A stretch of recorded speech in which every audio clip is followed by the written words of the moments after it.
Okay, इस question को देखते हैं क्या बोल रहे हैं।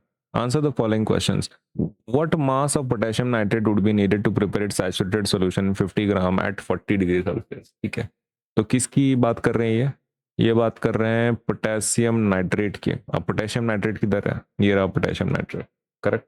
अब पोटेशियम नाइट्रेट के बाद वो बोल रहे हैं ओके कौन से टेम्परेचर पे, 40 डिग्री सेल्सियस पे। अभी 40 डिग्री सेल्सियस का जो नंबर है वो ये है, बराबर है ना। पोटेशियम नाइट्रेट और 40 डिग्री सेल्सियस का ये क्या है, उसका सोल्यूबिलिटी क्या है, 62 है। और पर ग्राम कितना है, मतलब वाटर कितना लिया है वहां पे, 100 लिया है। वाटर कितना लिया है, 100 लिया है। ओके, तो अपन एक काम करेंगे, इसके डिटेल्स हम लोग लिख लेते हैं सबसे पहले। ओके, तो व्हाट विल डू इज, ये सोल्यूबिलिटी दिया है उन्होंने, राइट, सोल्यूबिलिटी दिया। तो this is how we can calculate. Mass आपका कितना है वाटर का। बाय द वे, इसके लिए ना आपको सबसे पहले सोल्यूबिलिटी का क्या फॉर्मूला है वो भी पता होना चाहिए। ओके, तो मैं इसको पहले फॉर्मूला आपको समझा देता हूं क्या है। देखो फॉर्मूला जो है ना मास ऑफ सोल्यूबिलिटी का, मास ऑफ सोल्यूबिलिटी का, मास ऑफ सोल्यूबिलिटी या फिर सोल्यूट जो है आपका पर्टिकुलरली जिसका आप निकालने वाले हो, right, mass of solute is given by solubility लेना पड़ता है आपको।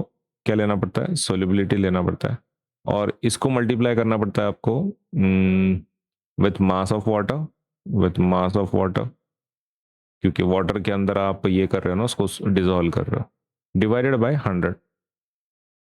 ये समझ में आया। मास ऑफ सोल्यूट जिसका भी निकालना है आप, जिसको डिजोल्व करने वाले हो, जैसे कि पोटेशियम नाइट्रेट यहाँ पे सोल्यूट है, तो सोल्यूबिलिटी को आपको मल्टीप्लाई करना है मास ऑफ वाटर के साथ और 100 से डिवाइड करना है। ओके, तो we can easily find this out, right. पहला पार्ट हम लोग इजीली आइडेंटिफाई कर सकते हैं अभी यहाँ से। आपको बस ये डेटा चाहिए। नाउ कितना सोल्यूबिलिटी है, let us find it out हमारे क्वेश्चन के हिसाब से। What is the solubility, solubility कितनी है, सोल्यूबिलिटी मतलब ये वाला नंबर, सोल्यूबिलिटी मतलब ये वाला नंबर। तो पोटेशियम नाइट्रेट का वो नंबर कितना है, 62 है ना, 62 इज द सोल्यूबिलिटी। इसके अलावा we need mass of water. Mass of water कितना है, 100, वो तो फिक्स्ड है, right. Mass of water is fixed, how much is it, 100। Okay, तो मास ऑफ वाटर कितना है, मास ऑफ वाटर 100 है, सही है। Now can we calculate this, अभी इसको हम लोग कैलकुलेट कर लें,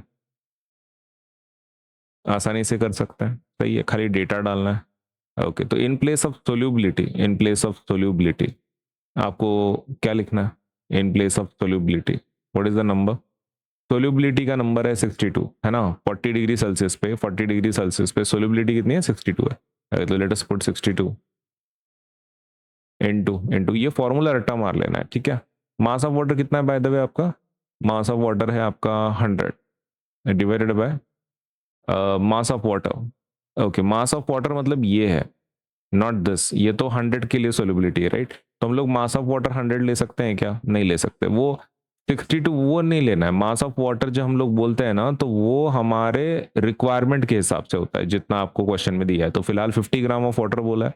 ओके, तो दैट मीन्स अपना ये 100 नहीं हो सकता है, ये कितना होगा, 50 होगा, करेक्ट। नाउ खाली मल्टीप्लाई करना है अभी, किससे मल्टीप्लाई करेंगे, 50 से मल्टीप्लाई करेंगे, डिवाइडेड बाई 100। अब डिवाइड कर लो, 51 जा 52 जा, ये समझ में आया ना तुमको। सोल्यूबिलिटी तो क्वेश्चन में दिया था, राइट, टेबल में। और ये मास ऑफ वाटर कहाँ से मिला अपने को, क्वेश्चन में से मिला, which is given as 50 gram. तो 50 अपने लिख दिया mass of water, and we solving it, right. 5 1 जा, ये 2 जा, ये 2 से डिवाइड कर लेते हैं, 2 1 जा, 2 3 जा, 1 जा, तो 31 ग्राम आंसर आ रहा है। आपका आंसर कितना आ रहा है, 31 ग्राम। ये क्या है, मास ऑफ सोल्यूट, मतलब मास of potassium nitrate. Mass of solute मतलब किसके बारे में बात कर रहे हो आप, पोटेशियम नाइट्रेट के बारे में बात कर रहे हो, पोटेशियम नाइट्रेट के बारे में बात कर रहे हैं, ठीक। ये हो गया पहले क्वेश्चन का answer, this is for the first part.